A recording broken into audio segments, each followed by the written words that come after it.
Hi, Gemini. Welcome to June. There is not a lot going on with Mercury this month, so you get a bit of a break, which I'm sure you're not upset about, given everything that's been happening over the last few months. There are some trickier days mid-month, and we'll talk about those. So if you were born like closer to May 21st, you may benefit from listening to Taurus. If your birthday is near June 20th, you may better relate to Cancer. As always, listen to your rising sign first, then your sun and moon, especially with the two lunations this month.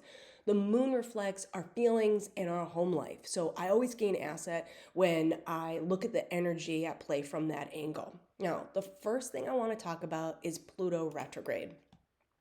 This is bringing transformation to your ninth house of higher learning, legal matters, long distance travel, and your position on politics, religion, morals, ethics. In Aquarius, these themes are taking on a more independent tone. Your stance could even be considered radical to others because Pluto represents the masses. The retrograde is going to last until mid-October. So between now and the fall, you're rethinking and you're reworking your beliefs, what you're studying, where you want to travel. Remember, this is a 20-year transit, so the backtrack helps everyone refine their plans. Even if the delays feel like a death and rebirth process, there's a method to the madness, especially since Pluto is connected to your sixth house of work, health, and routines. So maybe in order to travel, you need to focus better on work-life balance, or you might need more education to rise in the ranks at work, or you could be revamping your diet because your beliefs surrounding eating meat, for example, are changing, or you're figuring out that certain foods don't sit well with you anymore. You can develop allergies at any age. Or if drinking's your thing, you might decide that alcohol has been clouding your judgment and blocking your productivity. Right now, there is a square right here to Venus in your 12th house of what's hidden. And I get it. I love tacos. I could eat them every day. But there's also a trine to Uranus in your 12th house. So this is a sudden mindset shift and it may be shocking to others, but you know it's right for you. That said, there are sextiles, which are favorable to Saturn and Neptune in your 11th house of groups, gains, and goals. So, that being said, to be successful during this retrograde, I believe that you're going to need to surround yourself with people who believe in what you believe in. So, who wants to learn what you want to learn? Who has the same passion for travel? I say join a group or start one. The motivation and the accountability that's going to come from being connected to others are going to be the keys. Okay, so now we talked a little bit about Venus. Let's zone in on her because she's moving into Taurus this month. So starting on the 6th, Venus does enter Taurus and she's going to move through your 12th house. So we talked about this a little bit with the Pluto transit. Here's a little bit more color. The 12th house, it represents our instincts, our subconscious thoughts. It's associated with vices, anything from procrastination and codependency to drugs to using sex as a tool to overeating. Now, Venus does like to indulge. She's a pleasure seeking sign. So I want you to be mindful of that. The good news is Venus is in Taurus, which is earth energy. So it's stable. It prefers security above all else. So instead of going the hedonistic route, you can channel the energy into spiritual retreats, even if it's just like a day spa membership or taking walks in nature, or you can use art and music as outlets, okay? Okay, now let's go to the 9th. On the 9th, Jupiter is going to leave your sign. It's been there for a year. It's going to enter into Cancer for now the next year. So I really hope that you made the most of his luck and abundance. Jupiter means growth and expansion. So the first house, where it was all last year, it had to do with your identity, your body, how others perceive you. I know when I had Jupiter in my first house, I gained weight, but I needed to gain weight because I was underweight. So that was the blessing.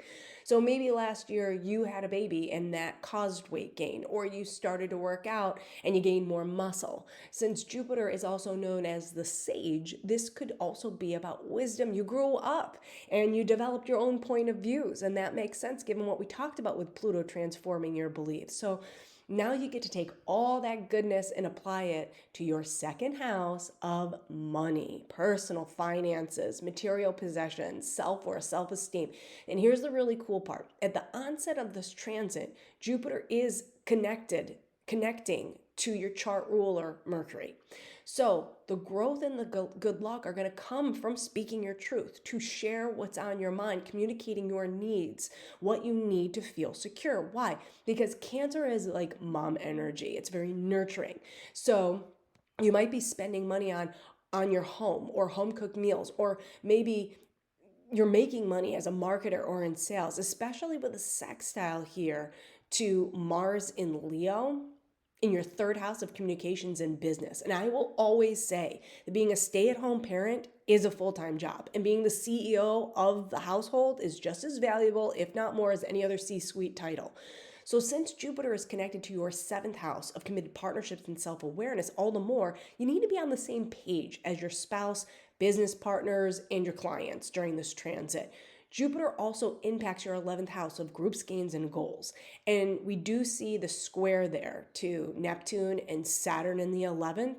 So I think that you need to take your friendships and your professional network seriously to allow Jupiter to make you more money this year. Otherwise, like who you associated with is probably going to end up costing you money. And Neptune in the 11th wants to party. It wants you to put things on credit cards and worry about the details later. So I hope that that makes sense, because all of this does lead up to the 11th, which is the new moon in Sagittarius. Excuse me, the full moon in Sagittarius. It is ruled by Jupiter. So your turning point, your completion, your ending is landing in your seventh house of committed partnerships and self-awareness. Um, you know, so the positive is that Jupiter, right, because the moon is ruled by Jupiter, is connected to your 10th house here of career and social status and public image and reputation and legacy. So when you've got the 7th and the 10th house activated, that's marriage, right? That is, a deep commitment. That's like a business partnership. You're changing your job title, you're moving up the ranks, you're creating that legacy with someone else. So, that's like the beautiful part of this new moon. Maybe that's the turning point or the culmination. Now, it can also go the other way, because you are going to see here squares to the North Node here in your 10th house of career, reputation, social status, and legacy. And then in here, the South Node in your home life. So the South Node is what you need to release. So if this is about marriage, then this could be about like accepting your role as a parent. Or if this is about divorce, like you're breaking up the home, right? You're moving out of the home, someone's moving out of the home, and you need to embrace the North Node activity, which is focusing more on your career and legacy, and how if you have children, you're going to protect the children of any ramifications of a divorce. This could also be about like maybe you were a stay-at-home parent and now your partner's finances have changed, or you go back to work and now you're embracing that new title, going back into the office, but it's taking some time away from your home life because you're not a stay-at-home parent anymore. That could also be possible. But we do see here a trine to Chiron, which is the asteroid of deep-rooted trauma in your 11th house of groups, gains, and goals. So if you are going back to work, like you're saving the day from your partner. Your partner is not having to pay all the expenses, pay the mortgage, do this and do that. And that's maybe feeling empowering. It's healing a wound. Maybe you don't feel controlled by your partner's money anymore because you are bringing in some income. And yeah, I mean, like you're out of the house, right? So kids, bless them, love them, but they're not a complete identity, right? There's more to any one person than just having children. So, maybe your social life is, and again, being out of the house and making money is helping you pursue a long-term dream, and that's helping you heal a part of yourself. So I don't really consider that bad. Now let's move to the 15th. And I told you there was trickier days, and now we're going to get into them. That's mid-month. And we're going to start on the 15th with Mars in Leo, which is squaring Uranus in Taurus. And I know that what I just said about that 7th house, 10th house legacy stuff and partnerships is intense. So whatever is going to go down under the full moon between the 15th and 18th, there's kind of like lightning in the sky that could have been spawned from that turning point, that completion, that culmination. So first, Mars in Leo squaring Uranus and Taurus. Mars has been really throwing a wrench at the way that you communicate, how you share your ideas. Like if you're a content creator, if you're working on a media project, since the holidays, things have been like wonky, right? And Leo's the entertainer. He really does not like the spotlight to be dimmed on him. But this is in like the final stages of Mars, final stages of your 3rd house before Mars moves into your home zone, your family zone. So today, I think the tension is more about Uranus and Taurus, and in your 12th house, right there, getting ready to go into your 1st house, Gemini. So be prepared. Grab your Taurus friends. They can tell you all about it. It's been there since 2018. But the 12th house is about things that you keep hidden. So if you haven't been able to speak openly about a problem, it's kind of been like living rent-free in your head. And at this point, it's like pointing towards a mental breakdown. So with Uranus getting ready to enter your sign, you really need to squash this. This is now or never energy. You need to call your therapist. You need to work with an astrologer. You need to get an energy healer, or just have a sit down with your like neighbor, relative, sibling, right? That's 3rd house stuff. Because if you don't share what's happening, you're not giving the people around you the opportunity to like come correct, if that makes sense. Also on the 15th, we've got Jupiter, which again is now in your money zone, in Cancer. So personal finances, self-esteem, material possessions. It's squaring with Saturn in your 11th house right here. And we talked about that. Groups, gains, goals. So are you spending outside your means to keep up with the Joneses? Are you the one always paying for dinner?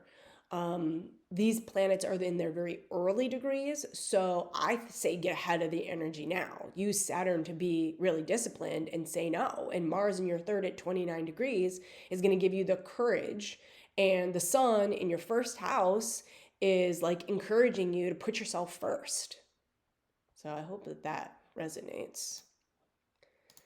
Okay, our last little tricky day here is on the 18th. It also involves Jupiter, so it's a lot of the same themes because Jupiter in Cancer is your personal finances and your self-worth, but now it's squaring off with Neptune in your group's gains and goals. So this is your social life, and Neptune can be very confusing. So you could be idolizing a friend group or like a professional network, or either of these things like networking and your social life could be costing you more than it's worth. And like Neptune has you dreaming of how you can make more money that might not be very realistic. And since Mars has now moved into your 4th house of home, family, real estate, parents, the past, your ancestors, I think that you should allow this energy to be your motivator. So maybe you want to save for a home or renovation, or spend more time with your family instead of out and about. And that's how you're going to save some money. Okay. All right, sweet rewards on the way. It's not all doom and gloom. I told you that June was going to be a little sweet and salty, but here we are on the 24th. I'm going to click on Jupiter again because now you get the sweetness, the Jupiter Cazimi. It's when the sun connects with the planet and it does supercharge the energy.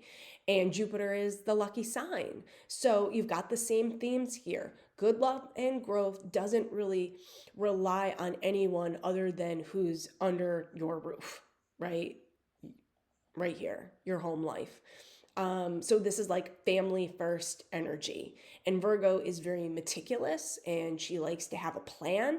So I'm going to stop there and I'm going to make it work for you. Money, self-worth, trine to Mars, action, having a plan about a home and family matter. Yes, you still have the square to Saturn, so you have to be disciplined about your social life, disciplined about your professional networks, and honestly, do not put anybody on a pedestal. or get into some kind of get rich quick scheme to make money, because that's the square, and Neptune will make it very confusing and it will probably end up costing you money. Now to your last transit of the month, and this is the Cancer new moon. And 3 degrees? No, it's going to be at 4 degrees. So let's just, there it is. Move the dial a little bit. And that's the moon. Yes. So, okay. This lunation is going to influence your life over the next 6 months if you play your cards right in the most amazing ways. It's almost the exact same setup. So Jupiter and the sun with the moon in your money house. And this can mean money in or out. So you've got the squares to your social life and your profits and your long-term goals. But at the same time, you still have that trine to Mars in your home and family, in your home life, okay? So I think home is where the heart is. And I know I started out this reading talking about Pluto transforming your education, your travel plans, and your beliefs, and how joining a group or starting one is how you're going to be successful. So I want to make this come full circle. I'm not saying not to have a social life and give up your dreams and hold up in your house for the next 20 years. I'm saying that during the next 6 months, because of the Cancer full moon, that you need to align yourself with people who understand you, who have faith in you, who believe in what you believe in. And remember, there is such a thing as soul family. So with Pluto being about empowerment or power plays, you really need to know who needs to stay and who needs to go.